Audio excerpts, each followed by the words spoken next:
কাপ্তাই হ্রদের পানি ধীর গতিতে কমায় এবার শঙ্কায় পড়েছেন রাঙামাটির জলে ভাসা জমির চাষিরা।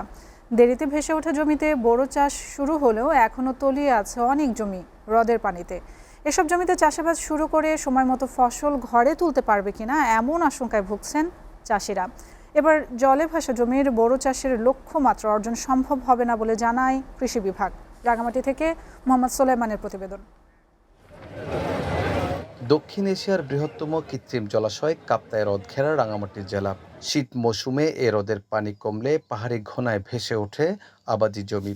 স্থানীয়দের ভাষায় যা জলে ভাসা জমি। পলি ভরাট এসব জমিতে নাঙ্গল চাষ ছাড়াই ধান রোপণ করে পাহাড়িরা। প্রতি বছর নভেম্বর মাস থেকে জলে ভাসা জমিতে চাষাবাদ শুরু হয়ে চলে এপ্রিল পর্যন্ত।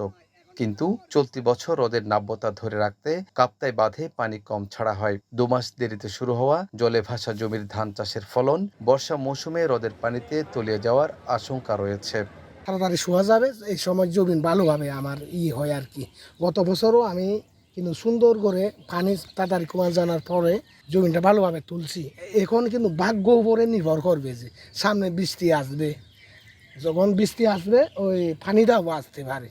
জ্যৈষ্ঠ মাসের অর্ধেক হইলে ওইটার দাম নিশ্চিত থাকবে না, ওইটা ভাগ্যের উপর না করে তো বসে থাকতে পারি না।